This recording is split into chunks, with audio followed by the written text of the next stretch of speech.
Hello, welcome to the stream. Let me make sure my mic's unmuted. Hi, welcome to my stream. Today I'm going to be discussing how to play Dead by Daylight, specifically as Survivor for this stream. I'm going to give tips, we're going to walk through perks, characters, etc.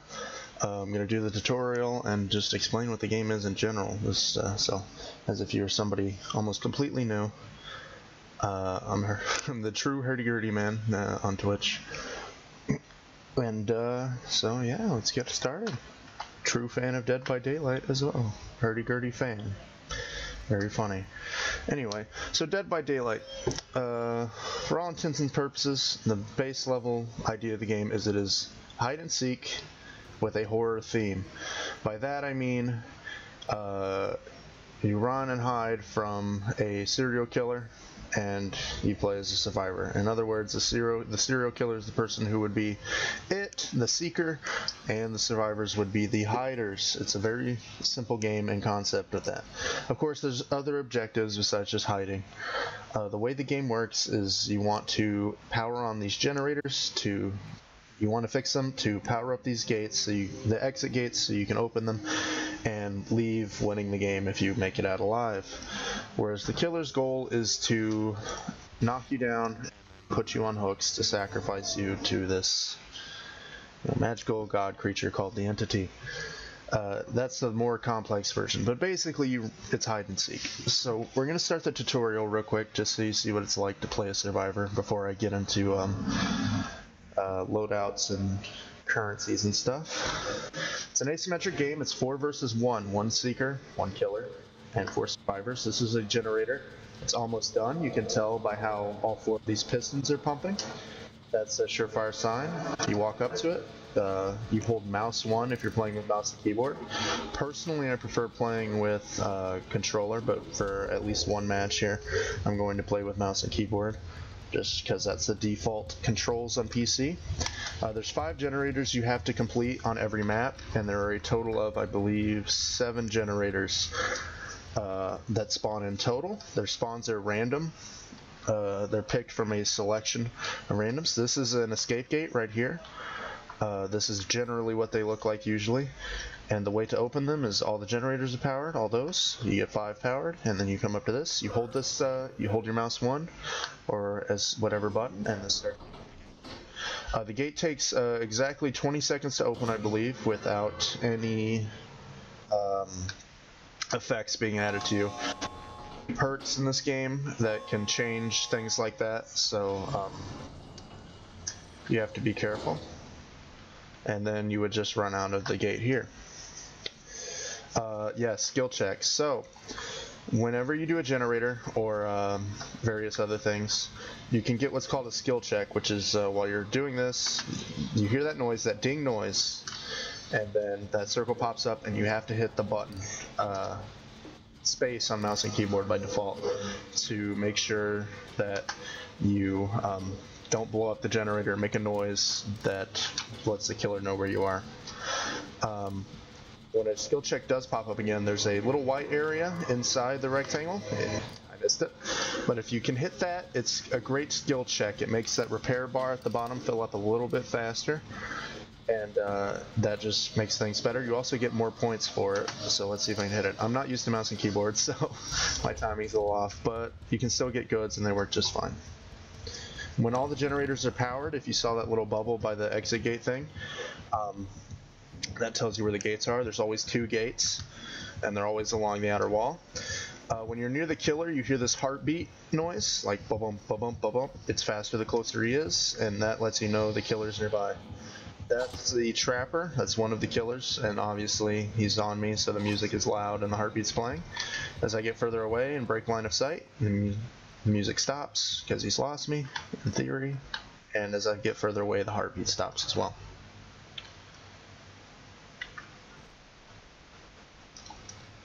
There's the option to be stealthy. These birds, if you walk near them, they fly in the sky and they can alert the killer to you. If you crouch, I believe that they don't fly into the air, so you're sneaky that way. Except right then, whenever I jumped that, vaulted that area. This is the Killer Shack. It spawns in almost every map, and this is the basement. Place you do not want to be. It is extremely hard to get out of the basement if the killer finds you here. And in the basement there's always a chest, except in this tutorial for some reason. Okay, killer's on the way. You have to hide in this, a locker. These are on pretty much every map. You can hide in them, and then hopefully the killer doesn't find you. And then of course in this tutorial he does, and it's an instant down, and now he can put me on the hook, like so. You can try to wiggle out of his arms. It just takes a very long time, and generally you won't be able to. Now on the hook, once you are hooked, there's 3 stages. The first stage, where you just sit here and do this. Second stage, where you have to mash space to stay alive. And then the third phase, which is you are dead. There's a chance to escape off the hook. It's roughly 4%. And if you try it and you fail, it speeds up your little timer down there. It speeds up your time to the second phase. Each phase takes a minute to complete if you do them completely. So 60 seconds per stage. For the first stage 60 seconds, and then the second stage 60 seconds of having to hit the button. Find a way to recover from my injuries. I'm in the injured state, which is one of 3 states you can be in. You're healthy, you're injured, and you're downed. When you're down, the killer can pick you up. And so you don't want to be injured if you can help it. Searching this chest, there's when you search a chest, a random item always appears in it, and it's completely random what you get. There's some perks that make it where you can get better stuff, but that's up to you. Medkits are the only way to heal unless you have a certain perk or somebody else is healing you.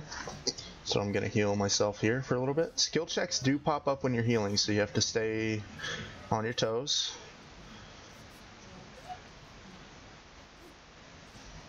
Just gonna finish up healing here. Alright, now I'm fully healed, I'm healthy again. You can see that in the bottom left where my portrait is just completely white there. Alright, let's run out.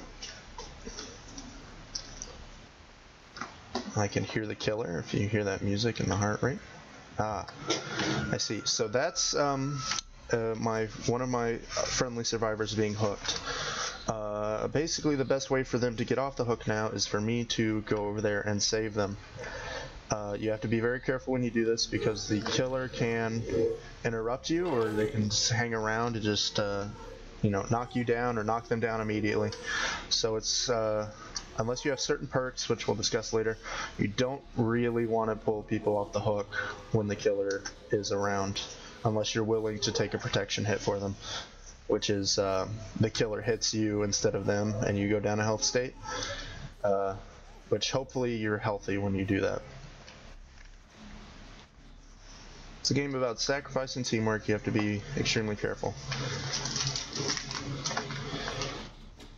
Alright, when you're healing, or when you're repairing a generator with someone, that bar will be red.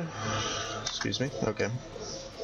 That means that your personal repair speed is lowered when other people are on the generator with you, but it combines both of your repair speeds together, so at the end of the day it is faster with more people on one generator, I believe.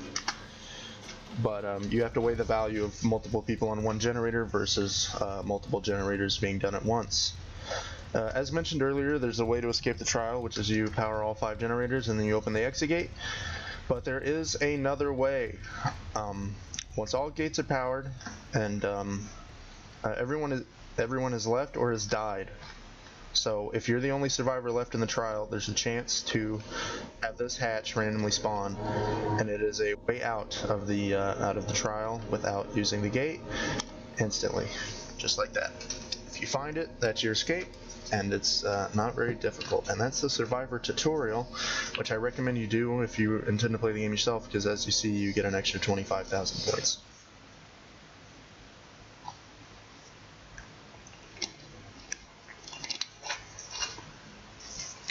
It's very simple. We're going to play some actual matches and a real one pretty soon. Just actually, it seems I've forgotten to open my Twitch chat so I can see if there's any questions. I apologize for that. Just give me a moment here. So as Survivor, you can also do basically just a few actions. There is You can sprint, you can crouch, and you can go through windows and throw down pallets, which the intro there didn't cover, or the tutorial, unfortunately. Okay, good. My is opening. That's fantastic. Okay, while that's opening, we should be able to focus on the game. I hope. Your means of defense against killer, as I was mentioning, is basically you can jump through windows, so they swing and they miss, or they hit the windowsill, something like that. That way you can get away, buys you time to keep running. You're always running in this game if the killer sees you. You can't, like, you know, get a gun or anything to fight back in that way. However, you can jump through windows, or there are pallets, wooden pallets, like you would find in the warehouse of a store or something like that, that you can throw down, will block their way, and if you time it just right and you hit the killer with it, they will be stunned for a couple seconds, giving you even more time to get away.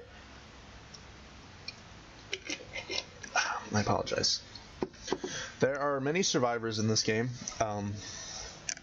None of them have any truly unique abilities. They all play extremely similarly, unlike Killer. But what they do have are their own unique perks. I apologize, I clicked the wrong thing. Every survivor has 3 perks that they come with by default at level 1, no matter what. Varying qualities. There's some universal perks that you can unlock through leveling, but every survivor has their 3 perks that they get. For example, Dwight Fairfield, the default survivor here, he gets the perk Leader, which, let's see. If you hover over perks, you can see what they do. Dwight's perk Leader speeds up the healing, sabotage, unhooking, cleansing, opening exit gates, and chest search speed, so it speeds up a lot of actions for other survivors by 15% when they are within an 8-meter range at level 1. If you see the perk, there's this little tally mark here, that little 1 tally mark, or alternatively it's on the to the right of the name, on the perk description when it's about right here whenever I pull it up. Level 3 perks are generally better than level 1, as you would expect. And Leader used to be alright to speed things up a little, so if you're going to be staying near people, it's not bad to have this perk. Bond unlocks potential in one's aura reading ability. Allies' auras are revealed to you when they are within a 20-meter range. This is a good perk if you want to know where people are, because what an aura is it's kind of an outline of whatever killer, survivor, generator, etc. Whatever you're looking at, if it has an aura, you can see it through walls. It glows. It gives you information, and it's very good to have. And Dwight's last personal perk is Prove Thyself. For every survivor working on a generator within a 4-meter range, so basically if you're working with other people on one generator, you get a 15% repair speed bonus. The same bonus is also applied to all other survivors within range. So if you were working with 4 other survivors, that would be a, 60% repair speed bonus on that generator? That's very good if you can stick together with other people. You also gain 50% more blood points for co-op actions. Speaking of which, speaking of blood points, that's something people may not be familiar with as they play. These numbers right up here. This is my rank as survivor. It resets on the 13th of every month for both ranks, meaning you get demoted a little. And the more you play, the higher that rank will go. It's from rank 20 being the bottom to rank 1 being the highest, and being the hardest as well. That goes up as you play and depends on how well you do in matches. This is the player level, which is actually just how long you've played. The more you play, the higher this level will be. And the player level is tied into another currency here, this blue and red one called iridescent shards. Iridescent shards are important because they allow you to unlock teachable perks in the shrine, allows you to get characters for free, meaning you unlock them with playtime instead of money, and it lets you buy cosmetic customization items in the store. You gain these by increasing your player level. Depending on your player level, the higher it is, the more you get. And that's what these are used for. I'll show you the store in just a minute after this. These are Auric cells. This is the money and the in-game currency you can purchase with real money to buy the things like outfits and such that I just mentioned from the store, characters, or the Rift Pass, which I will cover in a minute, which if the Rift Pass is similar to something like a Battle Pass, which if you have played Fortnite or Call of Duty or any most popular games recently, you know what a Battle Pass is. You unlock various things as you progress through the ranks, and you progress through the ranks by playing the game and completing challenges. Finally, the currency that is the equivalent of experience points, blood points. These are used to level up your character. And the blood web, which I will be showing after I go through the Battle Pass in this, or the Rift Pass in the store. These are capped at a million. I got a couple just for this stream to show you leveling up in a little bit, and it allows you to level up your characters to unlock new perks, items, and various other things to make the game easier and make your characters stronger.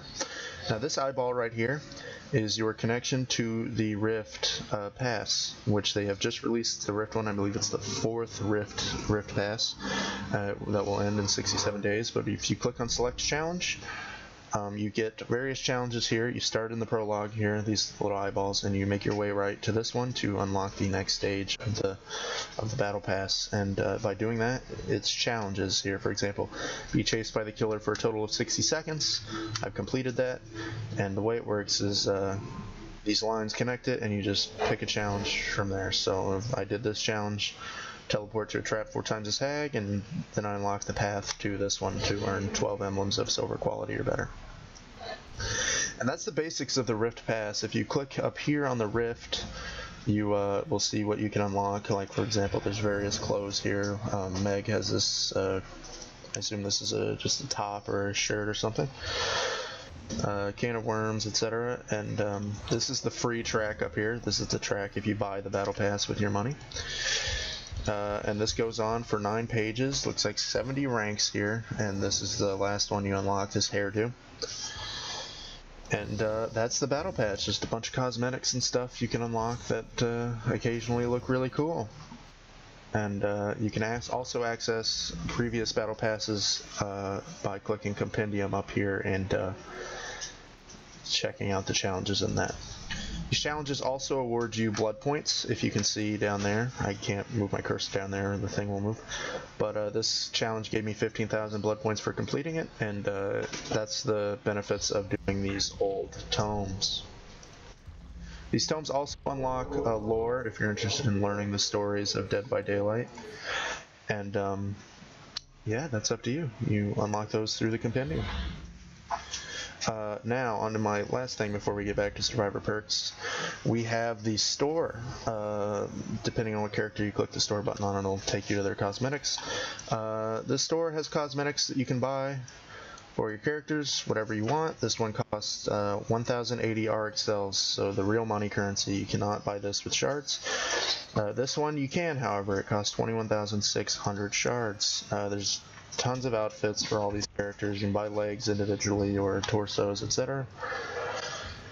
And that's very interesting stuff. There's, for pretty much every character, licensed characters you might be a little more hard pressed. For example, Bill does not have cosmetics except the sweater, the ugly Christmas sweater pack. And killers also have cosmetics, such as Michael Myers here. He has he escaped from the hospital look that he can have. And that's what the store is for, buying those cosmetic packs and making yourself look exactly how you want. This is the Auric cells and their prices. I'm not endorsing buying these. I'm not endorsing buying these. It's your choice. I personally don't purchase them. Now on to the last thing, the Shrine of Secrets. I will discuss this in a little bit, but the way you unlock more perks that you can use for all your the way to unlock your character's personal perks to be available for all of the characters is you level them to level 30, 35, and 40. But if you don't want to level them up, there's a chance that the perk you want will appear in this, the Shrine of Secrets, where you can get the perk you want for 2,000 iridescent shards, so multiple player levels until you have 2,000 of these. And with those 2,000 shards, you can spend them, and you can get a perk and instantly unlock it for availability in the Blood Web. because it's a bit random if you get perks. So for example, if I wanted this perk Quick and Quiet, I click it, I spend 2,000 shards, and then I can unlock Quick and Quiet on any survivor I want. Same with Vigil here, Hex, a Third Seal, and Remember Me. This is a good way to get perks for DLC killers you don't have or want, or just characters you don't want to grind the levels out of to unlock their perks.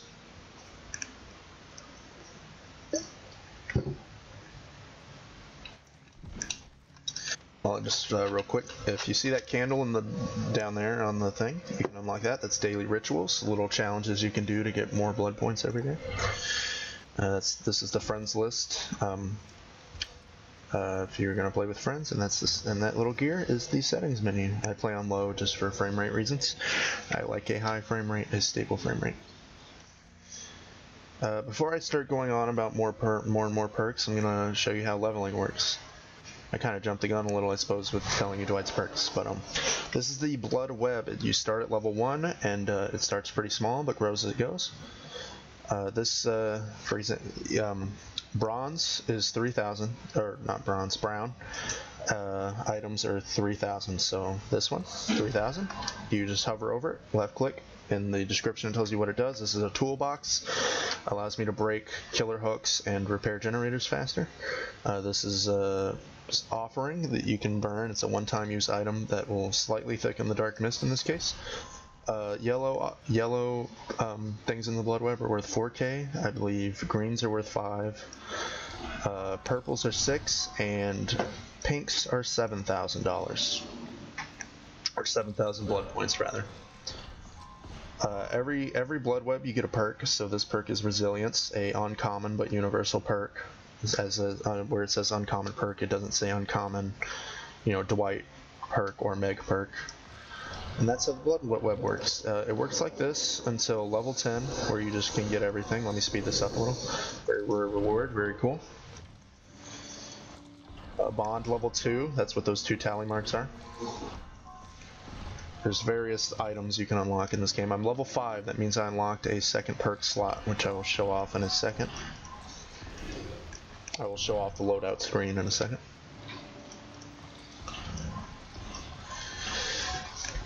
And the way you want to play in the Blood Web is you want to check out the lines. You see how this is the center, this is where it starts, and you want to plan out your thing for that. So I have to go to this one, to this one, to this one to get that perk, and I can go either right or left to get these scissors.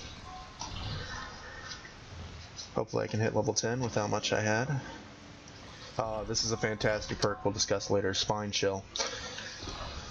If you can get this perk, that's a very good starter perk. It's if the killer is looking at you within a close range, you'll get tipped off, and that little perk icon will light up on your screen when you're in the match, and you'll know that someone's looking at you. It's very helpful for keeping you alive in the early game. Level 10, alright. As this says here, once you've collected enough webs, the entity will start to consume them, meaning that you need to go for the things you want first, because the other half will start getting taken away. So I want this perk, Dead Hard, another fantastic perk, what's called the meta perks, or it's called what's called a meta perk, which is an extremely powerful perk that a lot of people run. So I'm going to head straight for that, and I'm going to get this, and this perk down here was consumed. You see how it got that black edge around it? And it's going to grow from there, so it's going to consume the battery, and then this as I level up. Show that real quick, and then that Blood Web is done. So at level 10 you stop being able to get everything in one Blood Web, and that's how that works. Now the loadout screen. As you level up, you unlock these perk slots. I got Dwight here to level 10, so now I have 3 perk slots, and I can put whatever perks I want in those slots. You want to find good combinations. I'm glad we got these perks, fantastic perks. And that's how it works. You can only have 4 perks max at a time, but they can work very well together if you know how to combo them.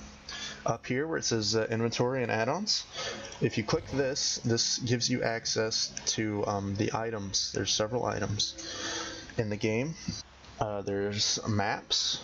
There are medkits of various levels and efficiencies. There's flashlights, which you can use to blind the killer. So for example, if the killer has someone on their shoulder and is ready to hook them, if you blind the killer, he'll drop them, and you saved your teammate, and you're a big hero. And also the killer can't see you for a few seconds. And then there's toolboxes, which, as previously mentioned, let you repair things faster and allow you to break hooks. Alongside those are add-ons of various types. Add-ons do many things, depending on which one it is, ranging from something as simple as this toolbox add-on I don't have a ton because obviously we're just leveling this character. It adds 8 charges to the toolbox, meaning that I can use it just a little bit longer. And on first aid kits you have stuff like the progression bar fills up faster if you hit a great skill check, or this one increases healing speed, this one makes the medkit last longer, and so on and so forth. And this one seems a bit more complicated. When you hit the secondary action, this one lets you take an extra hit for 8 seconds, so even if somebody were to hit you while you were in the injured state, you wouldn't go down. You would instead be on a 20-second timer where you could where you wouldn't go down. Basically, this little add-on gives you an extra hit with your medkit, and that's why it's very rare. And then the maps are...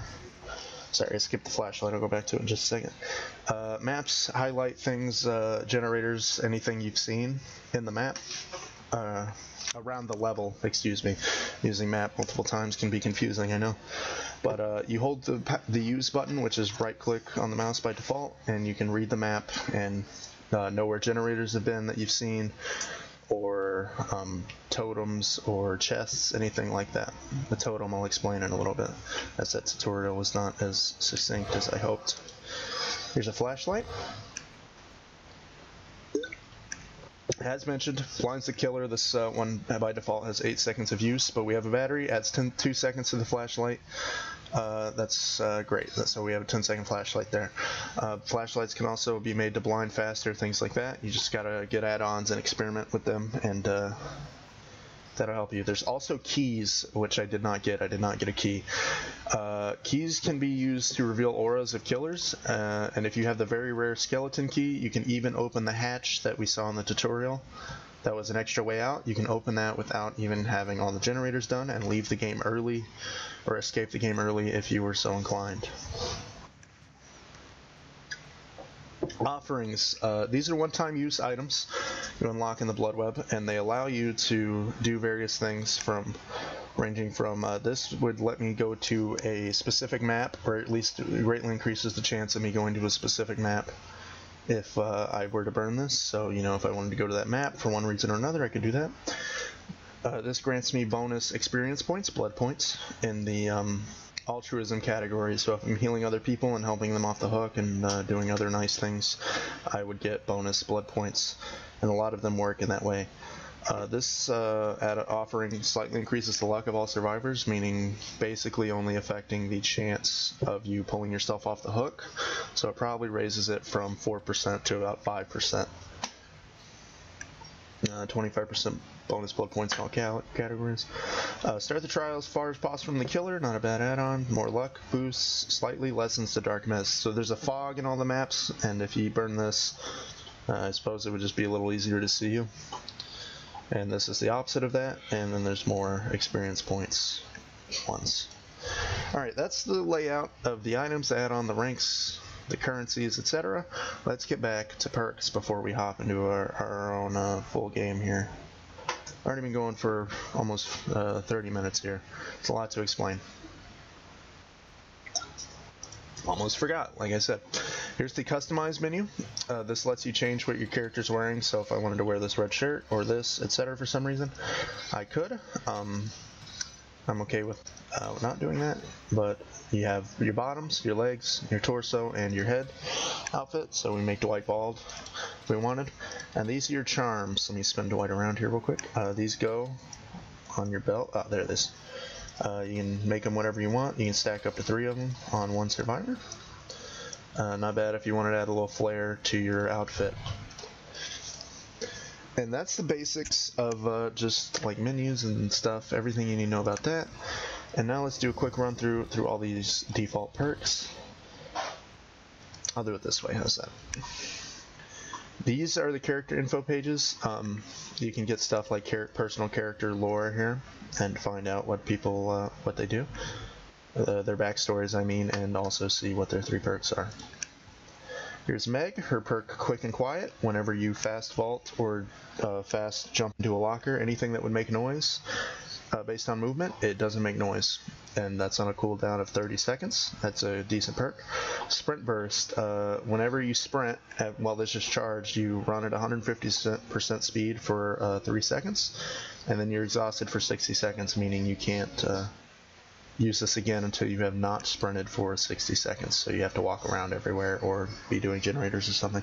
Very good perk for starting a chase to get away from the killer. This is another meta perk, Adrenaline. Instantly heal one's health state and sprint at 150% speed for 5 seconds once the exit gates are powered. Meaning if you were down and the exit gates were turned on, meaning all 5 generators were completed, you would instantly be up on your feet in the injured state and you could leave. That's very great if the killer just knocked you down and didn't pick you up. Or if you were injured, you would be fully healed, things like that. It's a fantastic perk if you really just need to get up and you get lucky. This also makes you exhausted for 60 seconds, and that's Meg's perks. Claudette, she's a great starter character, has decent perks for new players. Empathy, if somebody is knocked down or injured within a certain meter range of you, you can see their auras, so you can see them through walls and stuff. Solid perk for knowing where people being chased are heading towards you if they've been hit. Botany Knowledge makes your healing speed faster and lowers how much a med kit, for example, you would use if you were using one. Like lowers the speed at which it degrades, so you can use it longer. Self-care, this lets you heal yourself at a 50% normal healing speed without a healing item. Good for absolute beginners who don't have a med kit, but I don't suggest running this perk for very long because it just takes a very, very long time, and time is king in this game. Also increases the efficiency of your healing items by 10%, just like Botany Knowledge does. Those were Claudette's perks. Jake Park, another good character. Iron Will. Grunts of pains caused by injuries are reduced by 50%. This is incredibly valuable against killers that rely on sound to find you. Or killers specifically, as in the killer character, or killers as in players. Because this is a very valuable perk because it makes it extremely hard to find you if you can't be heard. Great perk. Calm Spirit. Animals seem to trust you. Reduces chance of alerting woodland creatures by 80%. Calm Spirit allows you to overcome the urge to scream. Generally not a good perk, unless you're going to be playing against the killer, the Doctor, who actually makes you scream. Therefore, you can't hide very well. But, except in that specific instance, I can't really recommend this perk. Saboteur. This perk allows you to break hooks for the killer. So if you think you're going to go down soon, or something like that, you can use this perk to crouch down and break the hook even if you don't have a toolbox, so that the killer will have to go further away to put you on a hook there, on the meat hook. And another use for it is if you get in front of the killer when he's trying to put one of your friends on the hook, you can break the hook right in his face, and he'll have to go somewhere else, buying your friend more time to wiggle out of the killer's grasp. It's a very situational play, but a very powerful one if done correctly. Nia Carlson's perks. Balanced Landing. If you fall from a height in this game, normally it takes a second for you to kind of regain your footing and be able to run again. With this perk, your grunts from falling are 0. You don't make any noise when you fall, so the killer won't hear you like, oh, and then oof when you hit the ground. Reduces the duration that you're stunned from falling by 75%, and you just take off sprinting, just like the sprint burst that Meg had earlier for 150% speed. So if you're in a map where there's multiple heights, stairs, and you fall down, you can get away from the killer really fast if you're lucky. Urban Evasion, when you're crouching, you move 90% faster. That's pretty self-explanatory. You just move extremely fast when you're crouched now, even faster than just normally walking, I believe. So if you want to be stealthy, Urban Evasion's for you. Excuse me. Oh, I'm sorry about that. Streetwise, reduces consumption rate of item charge by 15% for you and allies within an 8-meter range. So if you and some people wanted to use items, that would slow down the rate at which they go away. They break. Very simple perk. Bill, those who play Left 4 Dead know his character. He has 2 extremely powerful perks that are incredibly in the meta right now. Left Behind is not one of those perks. This perk, you can see the aura of the hatch within a 24-meter range if you were the last one in the trial. Very situational perk. You have to be the last one alive and, you know, have not needed another perk, but if you have it, it's extremely helpful in that instance. Borrow Time. Now this is a great perk. Remember earlier how I mentioned that add-on that when you use it, it lets you tank 1 hit for a second? This perk lets you do that when you unhook a fellow survivor within the killer's terror radius, the terror radius being the heartbeat you hear when a killer is near you, and they get hit, but they have the endurance status effect for 15 seconds, meaning for 15 seconds, if the killer hits them, they will not go down. Extremely valuable perk against killers who are camping, or if you just want your friends to be able to escape so that they don't get tunneled, meaning the killer just goes right after them again once they get saved off the hook. Unbreakable. This lets you get up from the dying state once per game, all by yourself. Extremely good if the killer knocks you down, just like Adrenaline was. The difference is that this one can be triggered manually, unlike Adrenaline, which has to be done when other people have done the gates. Very good perk if the killer just kind of knocks you down and leaves you be, because then you can get up by yourself and get back to it. We're going to live forever. This perk is really good if you're trying to get blood points, because that's what it does, and that's all it does. It gives you blood points for pulling off the people off the hook safely, or taking a protection hit for them so they don't go down. Very simple perk. Dead Hard, another meta perk I mentioned earlier, very great perk. If you press the active ability button, which I believe is E on the PC keyboard, while sprinting, you'll dash forward a little bit. It's just a little dash. Barely move at all, but the big deal is you will not take damage no matter what during that dash. So you can use it for distance, and also if you time it just right, the killer will swing at you, he'll dash forward and can't take damage, and he'll miss. It's a second chance perk. Second chances are invaluable in this game, and when you use that, it exhausts you for 60 seconds. No Mither. This is potentially one of the worst perks in the game. Do not run this unless you're literally with your friends and wanting to have a laugh at how you all are running No Mither. This leaves you in the injured state for the entire trial. You cannot be healed, but you don't be pools of blood. You don't grunt out of pain, and you can you have basically unlimited unbreakables, meaning you can pick yourself up several times per trial. Laurie Strode from Halloween, if anyone's seen that movie. Here's our 3 perks. Soul Survivor. Every time a fellow survivor is killed or sacrificed, gain a token. For each token, your aura cannot be read by the killer within a max range of 20 meters for each killed or sacrificed survivor. Okay, so that's a very strange perk. Some of these I'm not extremely familiar with because you don't use them often in the community. So within a max range of 20 meters, the killer cannot see your aura through walls for each killed or sacrificed survivor. So for everyone dead, the killer can't see you from further and further away through your aura. So if he had a add-on that would, you know, he hits you with something and he lets you see through walls, or there's a perk called I'm All Ears that Ghostface has, where when you fast fall through a window or do any fast action, he can see your aura, so he can see wherever you go. He would not be able to see you because you're within that range there. Very situational perk. Nobody runs this. Object of Obsession. If you want to be kind of a jerk, this is the perk you run. Or if you want to be chased. I apologize, I'm just talking so much it made me thirsty. You will likely become the killer's obsession. When you're outside of the killer's terror radius, that heartbeat, if you're looking at each other, you can see each other through walls. That's the aura reading we were talking about earlier. So he can see you, you can see him. So you're basically always this neon light on his screen that's like, come hit me, I want to be knocked down. And when you're the Obsession, it has a greater range. By default, it has 44 meters. So if you're Obsession, when he's 56 meters away and you're looking at him, you can see him through the wall. Without being the Obsession, he's 44 meters away, and you can't see him through the wall. The Killer can only be obsessed with one survivor at a time. I'll explain that later. Decisive Strike. Here's a meta perk. After being unhooked or unhooking yourself, Decisive Strike becomes active for between 40 to 60 seconds, depending on what level you have it on.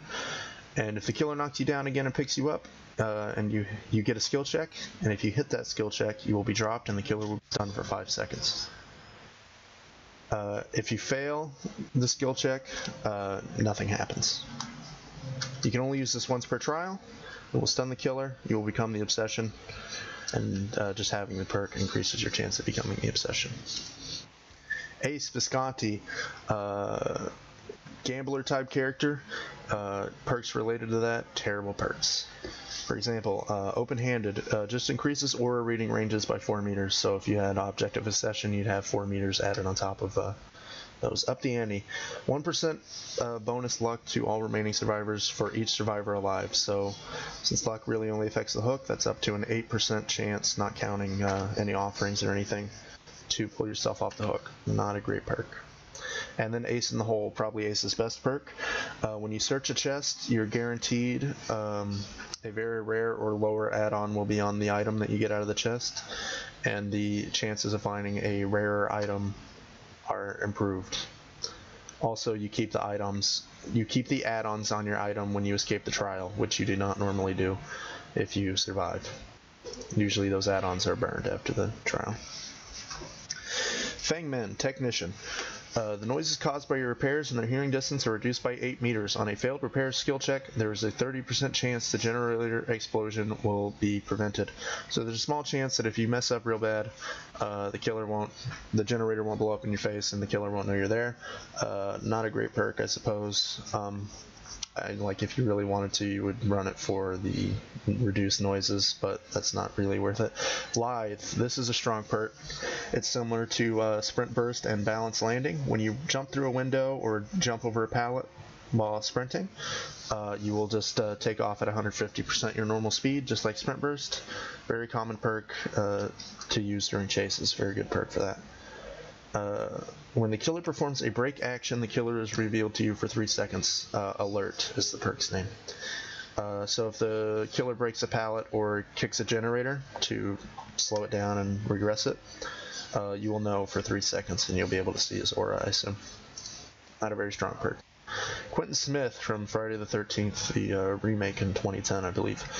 His perks are Wake Up.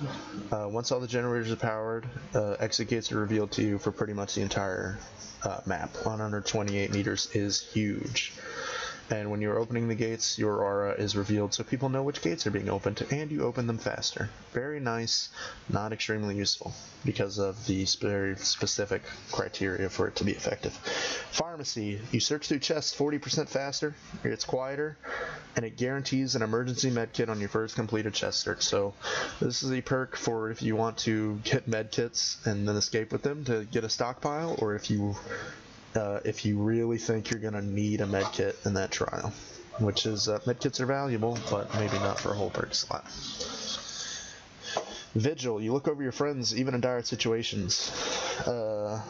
You and your friends within an 8 meter range recover from a lot of status effects of various things 10% faster. Once out of range, this effect persists for 50 seconds. Not worth it whatsoever, really. At most, this would knock 6 seconds off of like a Sprint Burst where you're exhausted for 60 seconds.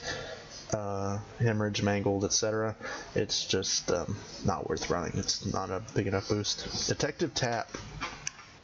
Tenacity. This is better when paired with Unbreakable, but by itself it's pretty bad.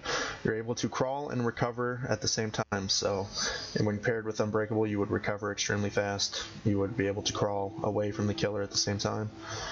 And would just be able to be back on your feet as soon as possible, but by itself, all you do is crawl faster and recover, which can be nice, but not worth the whole perk slot generally. Detective's Hunch. I have a personal love for this one.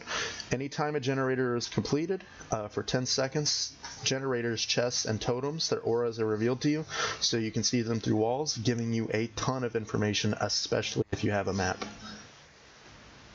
Fantastic perk for my style of play.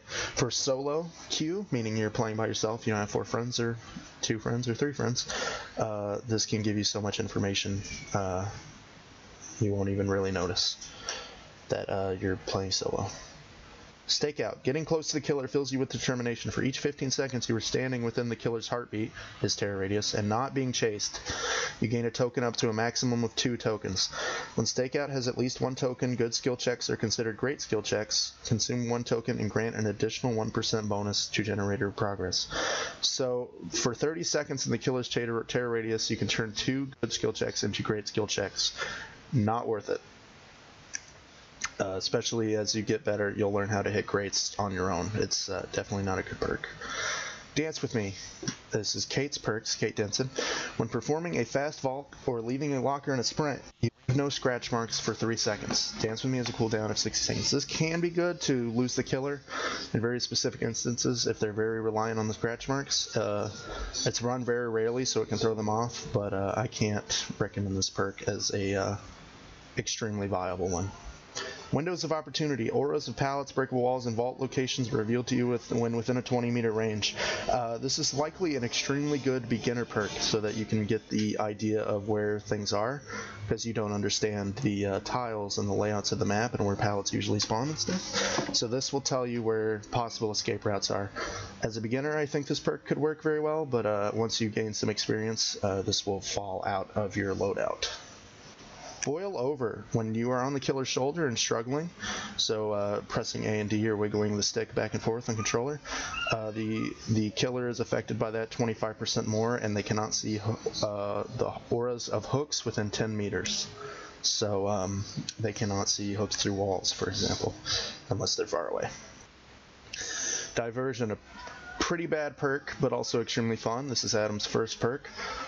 If you are within the killer's terror radius while not being chased for 45 seconds, which is an extremely long time to be in the radius without being chased, you gain the ability to, while crouched and not moving, to throw a pebble, which causes a distraction for the killer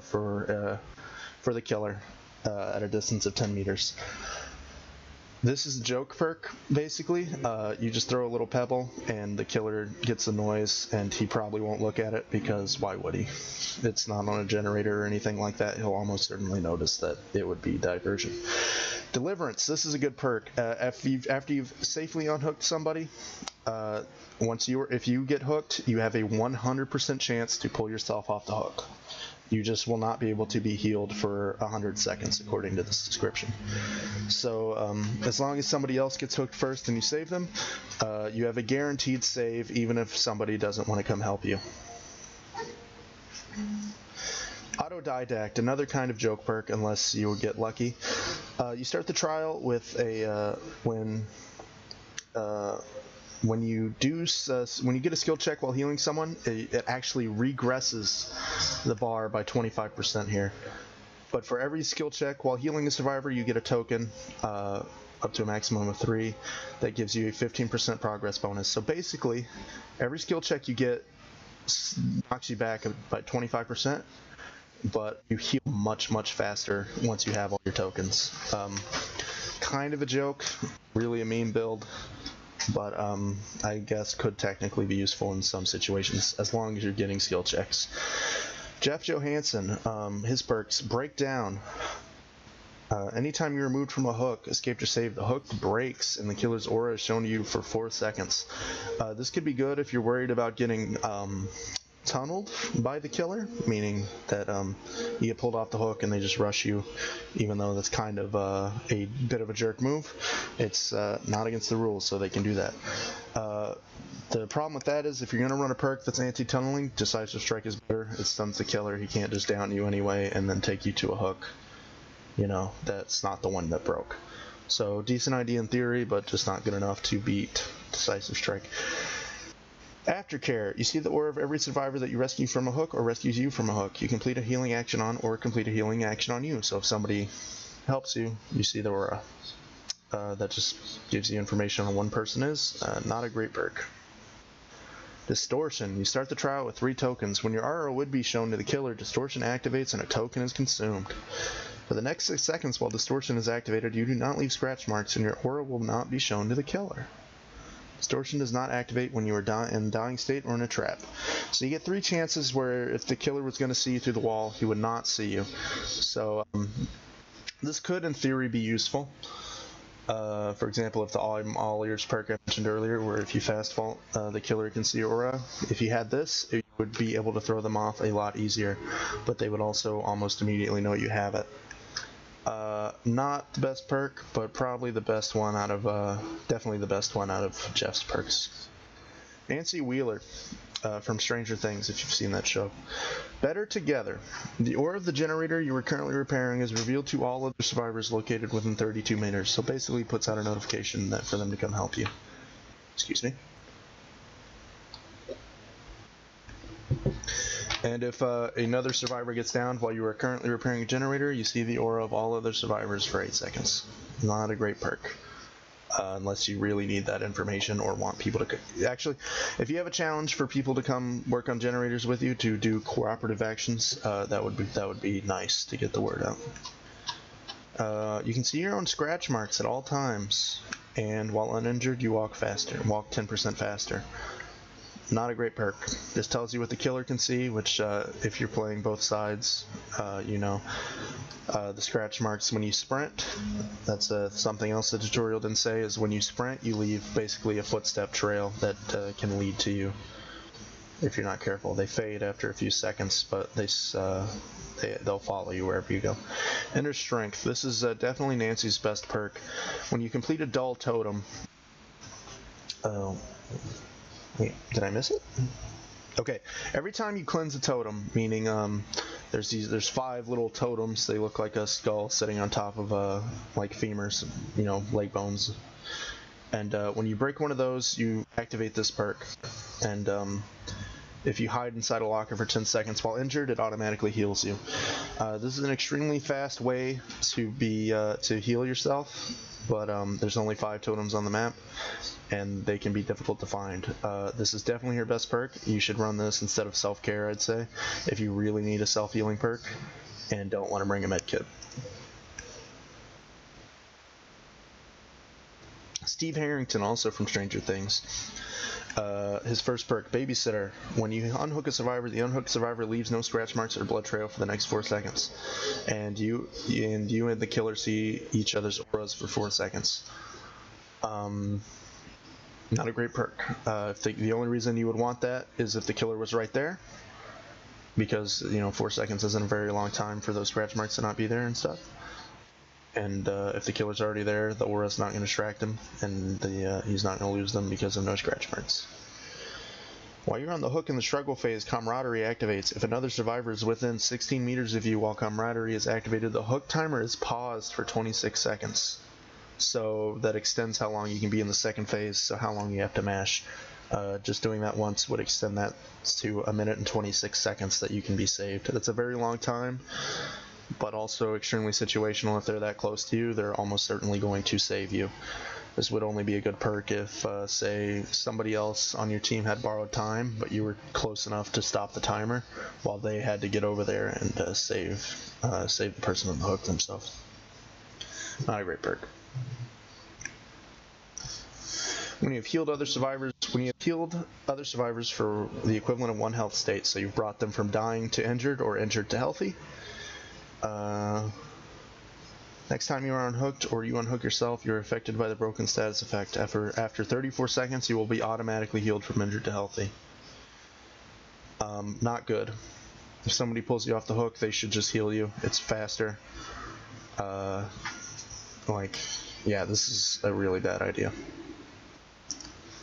Because you can't be healed even if it would be faster. You have to wait those 34 seconds. You don't have the choice.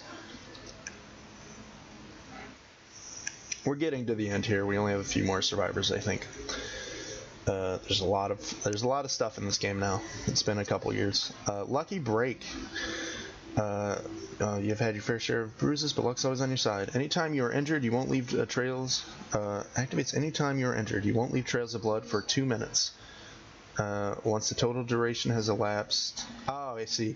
So, when you're injured for a total of 2 minutes throughout the trial, you won't have blood trails for those 2 minutes. After those 2 minutes, you'll start leaving blood again. And it's not just when you've been injured once, it's the whole trial. Not a great perk unless you're playing like a spirit who can, who, when she uses her power, she can't see you, but she can see your scratch marks, hear you, and see your blood trail.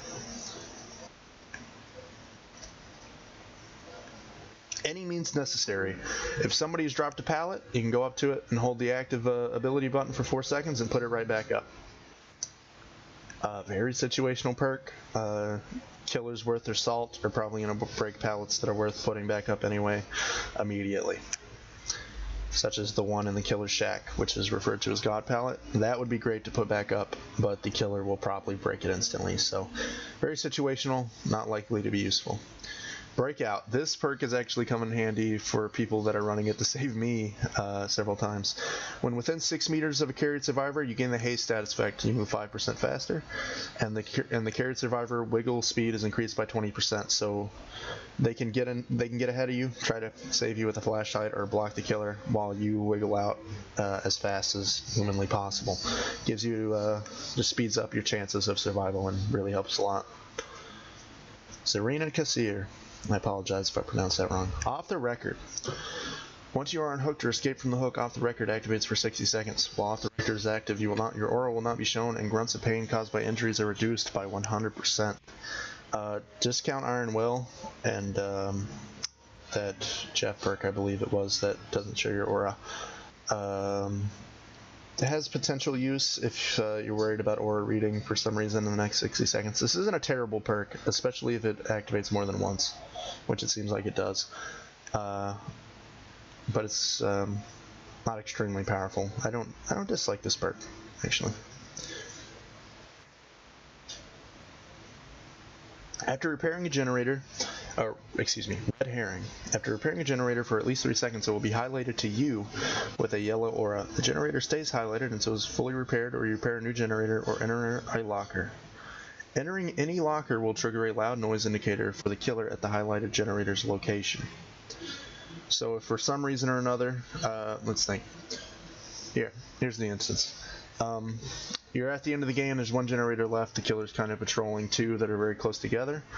You repaired this generator at the beginning of the game, you hop in a locker, he gets a noise notification, and if he's not smart, well, he might go check it. I won't say anything about his intelligence, because I probably would check it, honestly. But that could distract him and get him over there. Other than that, situational use, I'm not entirely sure I would run this perk. For the people, only active at full health. Press the active ability button while healing another survivor without a medkit to instantly heal them from dying to injured or from injured to healthy. You trade your health state to give it to them, so you become injured and cannot be healed for 110 seconds. You also become the obsession. This could be really helpful if you it's an insta heal for your friends, if you really need to get them up and leave. But with randoms this might be a little less useful. This is a very interesting perk at the very least. And finally, our most recent survivor, as Ash pops up, he's out of order for some reason. Yes, because he's Ash. Cheryl Mason. Her perks are from Silent Hill. Her perks: Soul Guard. You've been through immense hardships and you're stronger for it. After being healed or recovering from this dying state, you gain the endurance status effect for 4 seconds, meaning you can take an extra hit and won't go down. During this time, any damage that would be put on you in the dying state will, like I said, you won't go down instantly. You'll take the hit and tough it out, but you'll be on a 20-second timer until you go down anyway. So you get a little bit of extra time to run around. While cursed by a hex, you can fully recover from the dying state. A hex perk is something that killers can have, and that's tied to totems. Basically, they're generally very powerful perks that, but the trade-off is if you break the hex totem, killers lose that perk. So if you're affected by one of those hex perks, you can recover from a dying state. Blood Pact. When you or the Obsession are injured, you see each other's auras, so you can see each other through walls. After healing the Obsession or having the Obsession heal you, you both run 7% faster for 6 seconds. Not a great perk. This one's interesting at the very least. Repressed Alliance. You're accustomed to being hunted by malicious forces, and you've begun using it to your advantage. After repairing generators, any generators total, for 80 seconds, you unlock the ability to press a button and block the generator for 30 seconds. It seems you can only use that perk once. Interesting if the killer, useful if the killer is going to come pop the generator, meaning kick it, with a specific perk that regresses generators by 25%, called Pop Goes the Weasel.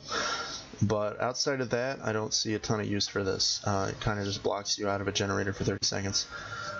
It's nice to make sure that doesn't happen. And Pop is very popular. So that could be helpful, but maybe not as helpful as some of these other perks that you can get. Ashley J. Williams. I don't know why these were out of order. I thought we were near the end. I apologize. Flip Flop. Oh, it's because I don't own these characters yet. I apologize. Ashley J. Williams from Evil Dead. Flip Flop. While in the dying state, whatever your recovery is, gets translated. 50% of your recovery progression is translated into wiggle progression. So when you're picked up, you start off already at a max of 40% wiggled. This is good because killers don't really expect it, but it can... I would run this just for the situations where it does work, so you can kind of have a laugh. It's really fun to do that. Buckle Up. Unlocks one's potential and one's aura reading ability. Recovery progress of dying survivors can be determined by the intensity of their auras at a distance of up to 48 meters. And when you heal a survivor from dying to injured, both the healed survivor and yourself see where the killer's aura is for a duration of 4 seconds. Interesting. This is actually useful information. Knowing how far along a stranger you're not communicating with over voice, how far along they are in their getting up from the dying state can be the difference between you going over there and trying to pick them up thinking you'll save them when they haven't recovered at all, or you know, knowing that they're not recovered at all and you shouldn't help them yet. Decent idea for a perk, but not extremely strong, like I said. Medal of Man. This perk used to be extremely strong. It is not anymore. After 3 protection hit scoring events, meaning if somebody's being carried to the hook, you take a hit for them to delay them, or you take a hit for somebody else by standing in front of the killer. This activates. Once activated, if you were going to go down from a hit, so injured to dying, it will be ignored. Next time you heal back to full health, your aura will be revealed to the killer when you are further than 12 meters from the killer. Medal of Man will deactivate the next time you're put into the dying state. It used to be, I believe, any 3 hits you got. Now it's only protection hits, so it's taken a big nerf. Now we are at the end of the survivor perks. It's been a long journey. Solidarity. While injured, healing a survivor without a medkit or without using a medkit also heals you at 40% conversion rate. Extremely interesting perk. I have not heard about this. Maybe not extremely powerful, but this could save a fair bit of time when it comes to healing if you run this. Not bad. Poised. After generator is completed, you leave no scratch marks for 6 seconds. Not great. Well, if you are being chased and the killer has lost sight of you and a generator is finished and you can kind of get away where he can't see you, this could be very valuable in you losing the killer, but outside of that, it's not going to be very useful, because if you complete a generator, the killer knows exactly where you just finished that generator. And what's the point if he knows exactly where you are when you start running, you know? It can help, but they'll likely see you. Head On. This perk is a jerk if you want to, or a meme a joke. Excuse me. If you want to kind of be a jerk. Some people take it really badly, some won't. But it's kind of a fun perk to have. Well, while in a locker, you have to be in a locker for 3 seconds. Head-on activates. While head-on does activate, if you rush out of the locker, meaning you're holding sprint and you try to leave the locker, you'll burst out, and if the killer is in front of the locker, you'll stun them for 3 seconds. You become exhausted for 60 seconds, and head-on can't be used if you've been away from the game too long. Quote, when you have idle crows. If you don't move in the game long enough, these crows start circling over your head and to help the killer find you, so you can't just hide in a corner and do nothing. Now, after that long journey, that's all our survivors, and I would like to see what time it is actually. Wow, that has almost taken an hour and 15 minutes. I apologize, I was clearing my messages. Alright, and those are all the details of every survivor and all the add-ons. And so I would like to play a couple trial games for you to show you how it works. And the real game maybe gives you some tips there. Probably only have about 20-30 minutes left. This intro took longer than I expected. I'm going to play as David King, that's him right there. I'm going to bring a med kit so I can heal myself, and I'm going to use the perks Dead Hard. Lets me do that little very short but invincible dash. We're going to live forever so I can get more blood points. Kindred, so that when I am on the hook, this is a universal perk, not a character specific perk, so everybody can get this from the beginning. When I'm hooked and if the killer is close to me, other survivors can see it, and I can see other survivors' auras. And we have Bill's perk, Borrowed Time, meaning if I pull someone off the hook, they will be protected for 15 seconds if the killer is close by. Gonna get more blood points in the altruism category, and actually I'm gonna play mouse and keyboard first and then play match with controller to show you the difference and the benefits of both. To sum those up though, mouse and keyboard, the mouse lets you spin your camera much faster. You know, you can kind of do these quick jerks back and forth, and that's great, but you lose out on the 360-degree movement that an analog stick provides you because you were using just the WASD keys, and basically you can only move in cardinal directions.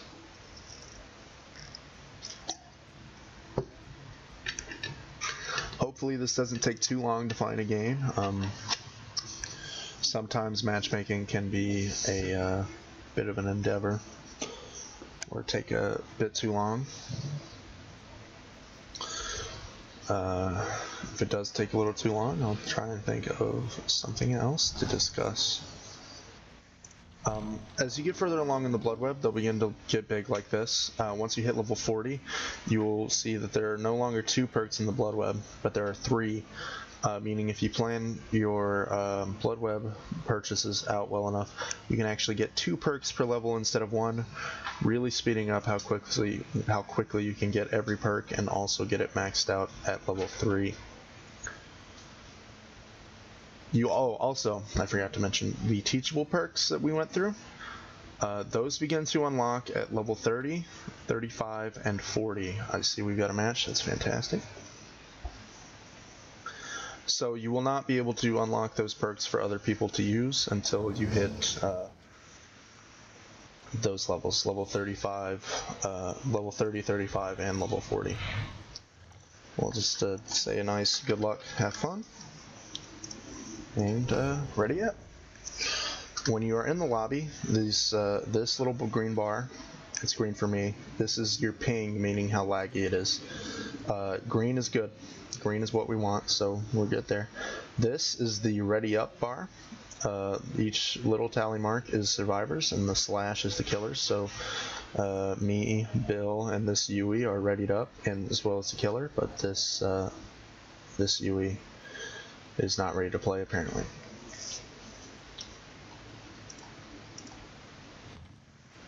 Alright, and our challenge is to repair a total of 4 generators. Let's hope we get the chance to. And are not chased very quickly. This is going to be the offering screen that shows what other people have burned. Someone burned 100% bonus blood points in the objective category, and I burned my 75% in the altruism category, meaning that I will get more points for helping and saving people, and they will get more points for doing generators. In these loading screen tips, the first time you play a killer, you will be told, playing against the trapper. It'll give you a tip for that. So if you're playing with friends and it says playing against whatever killer and you're new, just know that's who you're going up against next. So if you're playing with friends who know about the game, you should ask them, say, hey, it says we're playing against The Shape, who is Michael Myers from Halloween. What does he do? And they will hopefully be able to give you tips. Dead Dog Saloon, this is a western map for the character The Death Slinger. That girl scared me, I didn't see her. Or I thought she was a killer for a second. It's Wraith. Wraith is a character who can go invisible. He may not have seen me, I don't know what just happened. You could tell it was Wraith because there was a shimmering effect like the movie Predator, if you've seen that. That's what it looked like. I'm going to stand right here so he can't body block me, meaning he has snuck up on me. He's going to hit. Alright, I'm in the injured state now. Rough start here. He's kicked our generator. He didn't seem to notice us though. When Wraith is invisible like he was when he snuck up on me, he can what he can do is he moves very quickly when he's in that state. Ooh, okay. It played the skill check sound, but luckily it didn't pop up, or we would have hurt ourselves and made a noise while we were healing there. That would have been very bad. I'd like to thank that Yui for healing me. It's teamwork makes the dream work. And he's on me again. He probably thought I was going to drop a little sooner, and I was. This is not a safe pallet, and I've played it very poorly. I've somehow dodged him though. Stunned him. This might be a newer killer.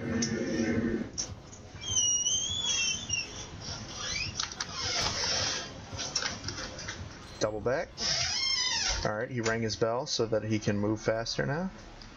And likely gain some ground on me. That's how you have to play Wraith. It's how I play Wraith is very hit and run. But I will discuss that more in my killers streams once I get to that. I'll be doing streams for a smaller sections of killers, probably 3 at a time, because it is very difficult to cover it all at once.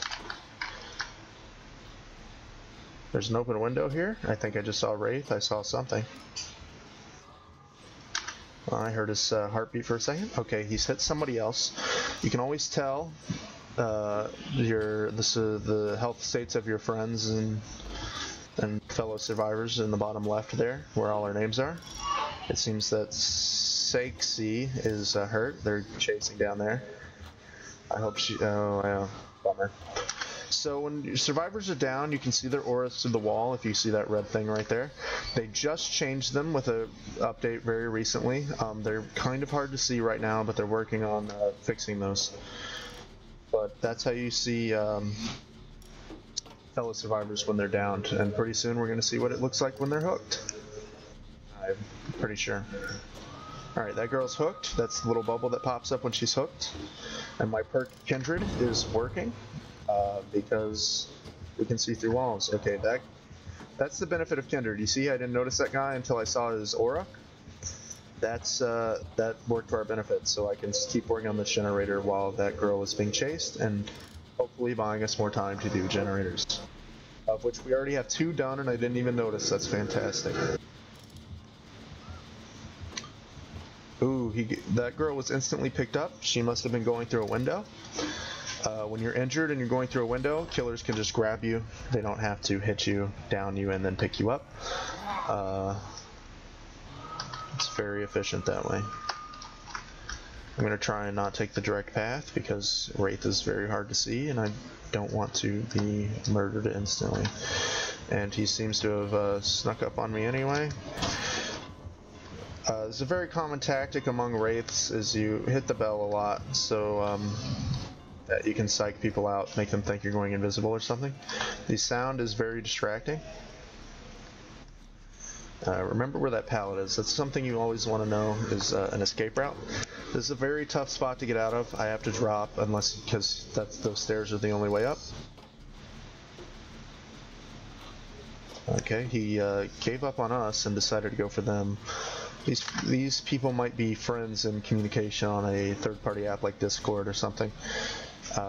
With how he knew that she was in a chase. This Wraith is guarding that person on the hook very strongly. There he is over there. This is always unfortunate because there's a mix. You want to get generators done, but you also want to help people. Okay, good. Off the hook.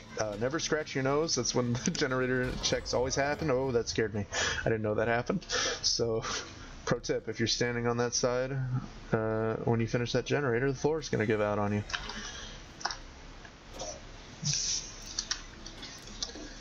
We're working very quickly here. As I said, we burned through those generators extremely fast. And this Yui is coming to, she's either running for her life or coming to help me. There are only 3 generators left on the map total, and we found no totems. I'm going to help this person. I think I'm going to try and help that Bill in a moment. I was hoping to find some totems in this match, and we might still very well. Alright, I'm going to head towards Bill.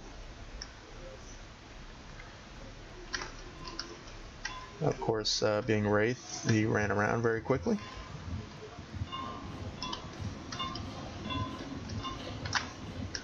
He psyched me out. I'm going to take a hit. I'm going to get as far away from them as I can. I don't want to go down near them.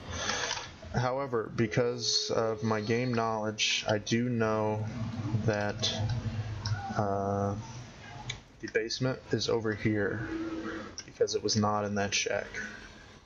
I'm going over to this gate because he was protecting Bill very strongly, and they all were rushing that way, and the other exit gate was over there. So he's either going to have to abandon Bill and all of them and come to me, which is, you know, a possibility, or he's going to have to stay there and try and fight the good fight. Because he's playing a very difficult killer, and I understand his struggle. We'll open the gate. That timer at the top means how long we have until we all just kind of die on the way out. Wraith is here. I'm just going to leave. And that was a very smooth match. That was not incredibly difficult, but I mean, honestly, Wraith on that map is hard. You can kind of see him from anywhere. It's very open. This is the pipping system. Lightbringer. This is based on how many generators you do and how many totems there were. I did a lot, so I got the full iridescent, meaning I got the highest I could, meaning these 1, 2, 3, 4 pips. This is how you rank up with this right here. Unbroken, I didn't go down, I believe. If I did go down, I wasn't hooked. I don't think I went down, though. Benevolent, I was not very altruistic, contrary to my offering, meaning I didn't help a lot of people off the hook and such. And Evader, which is related to chases. So basically, you have generators. Did you make it out? How nice were you to other people? Did you heal them? Did you help them off the hook? And how well did you do in chases? Did you get away? That's what counts towards your points. This little black pip right here, that's means you just broke even. You didn't make any progress, but you didn't lose any either. This means you got 1 little pip out of the, you see up there, there's 5 total, and then the second one means you double pip. You get your points for your player level, and then you see what everybody had and what their results were at the end. I generally don't read chat post game because people kind of can get angry in there, and I'm just here to have fun, you know. All right, we have time for 1 more game, and then I will call it. I will look around a little more this time. I'll try and get the rest of the mechanics out of the way. I want to show totems, so you just at least know what those like. And remember that there's only 5 totems on every map. Every single game there's only 5. So if you break all 5, killers cannot use hex totems that appear late game, such as a perk called No One Escapes Death, which allows them to 1-hit down you even if you are healthy, and puts you in the dying state.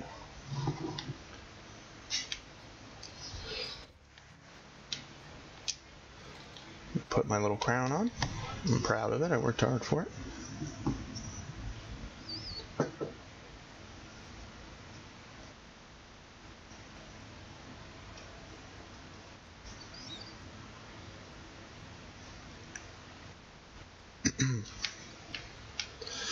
As you can see, we made it out, so we kept our item. We would have lost our add-ons if we brought any. Let's see. Slightly increases healing speed, add charges to the medkit. We'll do both.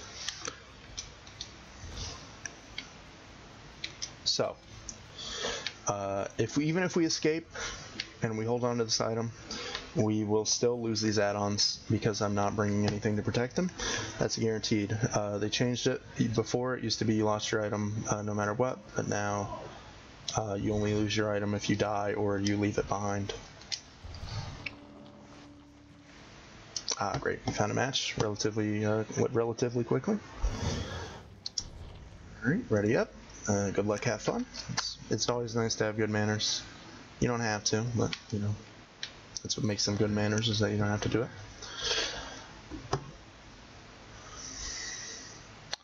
We have an Ash Williams here with a medkit, a Adam Francis with a flashlight, Nia with nothing, and me with a medkit. You can spin around if you want to look at your character. Little things on your belt there. Nobody wants to ready up today, huh? Both games. And when you're in a lobby, you also cannot see what other perks people are using. Unfortunately, if I wanted to, we could communicate. Do I actually play the Hardy-Gurdy? No, sorry. And you can communicate pre-game with the chat there. Unfortunately, I did not have a cake or a ghastly gâteau. I'm not entirely sure, but it was a cake or a offering that you could burn due to the 4th year anniversary, which just passed last month, and you were able to get 104% blood points for everybody, and it stacked. So if everybody bought a cake, that's 520% more blood points for everybody. It was fantastic. You were getting 200,000 blood points a game if you were lucky. That was awesome. Speaking of the anniversary event, it went on sale in that time, and Pyramid Head came out around then. That person loaded in very quickly. I don't know how they're doing that. But speaking, mentioning the game being on sale, it's on sale right now for less than $10. I believe it's $7.99 American on the Steam store. And most of the DLC is on sale as well for 40% off. So now, if you want to get in, it's a better time than ever. If you're watching this, it is, I believe, it's the end of July in 2020 when I'm making this, and Steam is having a summer horror sale. All sorts of games are on sale. The killer's the Huntress. You can tell based on the hum that we're hearing. And what she does is she has little axes, hatchets she can throw at you. She can only carry a limited amount, and she has to restock them when she she has to restock them when she's out from a locker. So do not hide in a locker against this killer. This generator is in a very, very strange and very awful place. Wait, let me look for totems. Ah, here we go, a hex totem. You see that fire in there? That means this is a hex. This is what totems always look like, though. Okay, she has a perk called Thrill of the Hunt, meaning that she just got a notification that I am undoing this totem, and hopefully she does not show up and kill me. Okay, down there in the bottom left, those little spider claws that are around that person, that tells us that they are the Obsession, and the fact that they are moving in that way tells us that they are in a chase. That works when you're killer as well. If you don't know if you're chasing your Obsession or not, look down there. If those little tentacle spider legs are moving, that's how you know it's your Obsession you're chasing. The Obsession has gone down, and the Huntress is hooked, or is going to hook that gentleman. And we have a survivor right there playing a game right behind them, trying to save that person. Hopefully she had borrowed time. She did not. What they're doing is extremely rude. It's called sandbagging. They're just pulling people off the hooks and letting them dive to get points. It's absolutely not cool. This is a rough game so far. I'm going to try and help this guy. Hopefully he's been recovering. I'm going to actually use my... Well, he had Unbreakable. He helped himself. Now she's heading our way. I'm going to go try and save this person, even though they were a bit of a jerk. You can tell where the killer is looking by that red light that was on the ground there, right in front of it. I see, it was Adam. He was trying to use his perk Deliverance, I believe. She's coming back to us. You can hear her to my left if you have headphones on, I'm sure. If the game audio is loud enough. I tried to find the right balance, but it's hard to check midstream. Okay. This is the time to tell you that if you can, I suggest playing this game with your friends. Because some people are just, you know, they aren't great. Or they don't do things that are extremely viable or smart. I appreciate them working on that generator, but I should have got out of there a little sooner. I slow vault through that window, because if I don't, it gives the killer a notification. They'll like, hey, somebody's there, doing something. Solo queuing in this game, meaning like I'm doing now, where I'm joining 3 other people by myself, can be extremely difficult, and I don't recommend it if you have friends. It's not that the game like stinks without it, but it is much harder when you don't have all the information. I'm looking for more totems. Trust me, I'm not just wasting my time. We know that at least 1 totem is gone. And if we can get the 4 others, we will know that she doesn't have that super powerful perk called No One Escapes Death, where she can one-hit down us.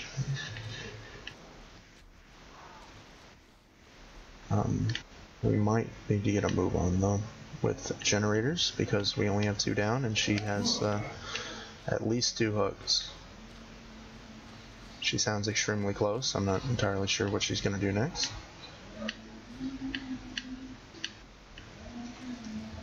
She is extremely close. When you hear the heartbeat with Huntress, you know she is right on you. She's gonna be there soon. She's checking that locker for hatchets. And oh, she's also checking those lockers. I stopped running in there, so she saw my stretch mark stop. She's playing somewhat intelligently. She didn't see me. I have borrowed time, so I'm going to save this guy and take a hit for him. That's okay. Oh, unfortunate. I stunned her. I was just a second too late, and she hit me the millisecond it went down. This Adam's going to try and flashlight save me, apparently. That was a good trick. He did that fast vault to get her to look over there, and she did. It just didn't quite work.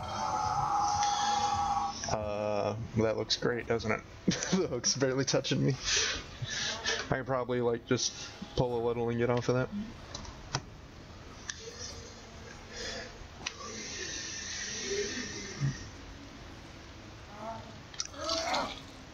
It's important that you don't give up just because you were hooked. Oh, this Ash has a perk called We'll Make It, which means he can heal me really fast. Even though this killer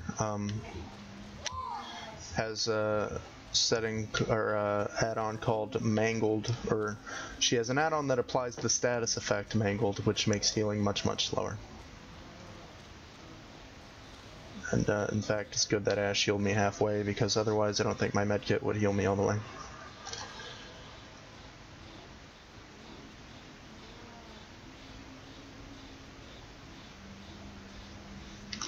She's close by. She's very close by. It's very hard to get a read on her sometimes, so I respect people who can. She just hit somebody with that hatchet she threw. I thought this generator was a little further on when I got on it, but I should have paid more attention, because you see how the pistons are pumping? I've mentioned this earlier in the stream, but that tells you how far along it is. So for every quarter, there's one piston that starts going. When you're killer and you can't see the repair directly, that's what you gotta do to check it. So further along, more pistons moving, louder it is. She's on me. No, we're not. She might be hyper-focused on that other generator because, yeah, she looks like she's kicking it, and then they're immediately getting back on it, and then she's kicking it again, and they're immediately getting back on it. So it's taking all her attention at this moment. I'm glad I found that Hex Totem, though, that killed 2 birds with 1 stone. I showed you what a regular totem looks like. A regular totem looks like that, or excuse me, a dull totem looks like that Hex Totem, but without the candles being lit underneath it. It's just the skull and bones. She's after me. I didn't know that for a second. She kicked it. She's gonna chase me, which is great. Especially since I went in here. Unless I get stuck, she should not be able to catch me. She's a ranged killer, but there were so many walls and places to hide in there that would have likely been extremely difficult for her to down me. I'm taking a very risky move to go back there. That was actually a dumb idea. I do not recommend doing what I just did, but sometimes you get a little cocky with experience. She's gonna pull a hatchet, yes, because ooh, I didn't make it. Oh, okay. I was wondering. Okay, what she did was her hatchets did something called they exhausted me, so I couldn't use my dead hard perk I tried to use. That was unfortunate. Sometimes you can get lucky and crouch and actually, I didn't see her there. I thought that was David behind her. I'm supposed to be teaching you guys and I make these mistakes. Honestly, I also thought the Atom was pointing me that way, so it was a bit of a split-second awful decision. And I've killed myself on accident. I apologize to my teammates and myself especially. But darn, I thought we could have pulled it out right then. I got too obsessed with that generator, like I was talking about the killer doing. And that's that.